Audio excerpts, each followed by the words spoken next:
Comment moi, là, à l'instant, j'ai évolué, je ne sais, je ne peux pas répondre, c'est trop tôt. Ruben, 58 ans, hospitalisé en unité Covid aux soins intermédiaires au 6e étage des HUG, à quelques pas de la chambre 619. L'unité Covid est à son maximum aujourd'hui, signe de l'évolution de la crise et de l'augmentation du nombre de patients hospitalisés. Quand on regarde l'augmentation jour après jour, on a l'impression que ça monte doucement.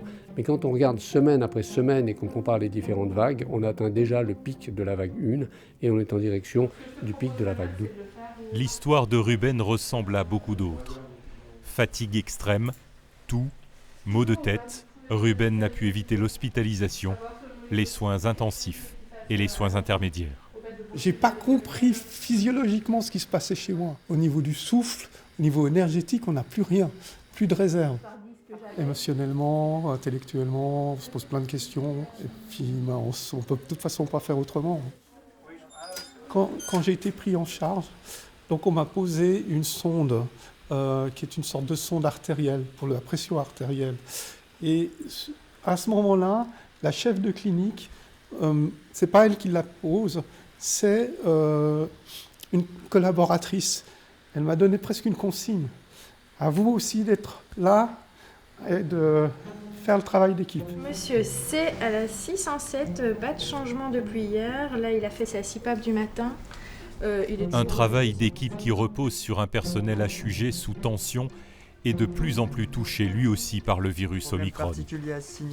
Au HUG, pour cette 5e vague, le cœur du système est fragilisé, mais continue de faire face. La particularité de cette vague, on va dire comparée aux autres, c'est qu'on a aussi au niveau du personnel beaucoup d'absences.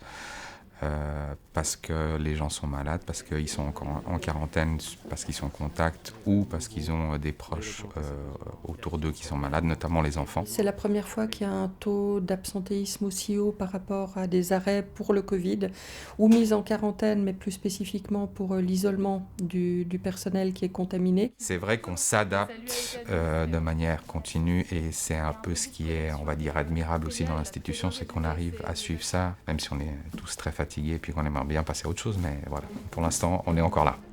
Jour après jour, les HUG ont renforcé les tests de dépistage pour la population, bien sûr, près de 400 par jour, mais aussi pour son personnel.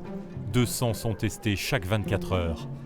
Un secteur dédié, un flux permanent de médecins et de soignants sont ici pour eux-mêmes et pour les autres. Je suis venue tout d'abord parce que mon fils c'est Covid depuis hier. Et puis je commence à avoir un petit peu mal à la gorge et puis le nez qui coule.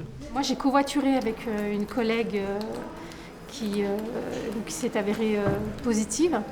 Et je voudrais être certaine donc, de ne pas être positive pour redoubler de vigilance. Je ne suis pas du tout symptomatique. Mais voilà, c'est pour être d'autant plus vigilante et puis pour savoir.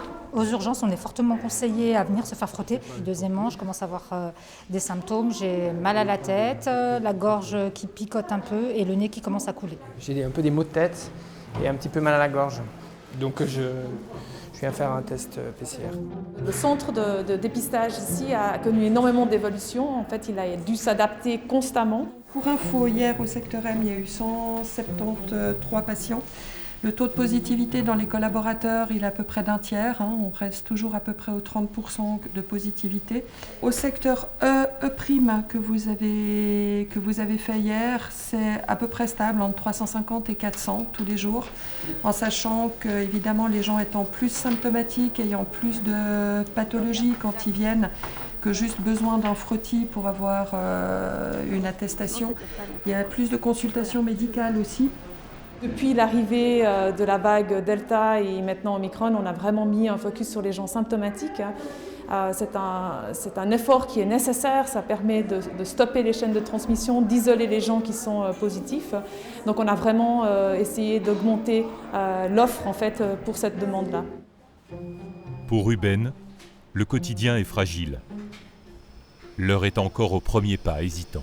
Là, à ce moment, on est au maximum d'oxygène qu'on peut vous envoyer. Je crois qu'on va gentiment faire le retour.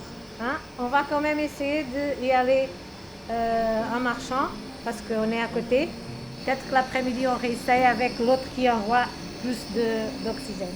Pour lui, la perspective de sortir est encore lointaine, l'avenir incertain, avec cependant le désir et l'espoir de tourner la page. En termes de moyen et long terme, c'est plein de questions.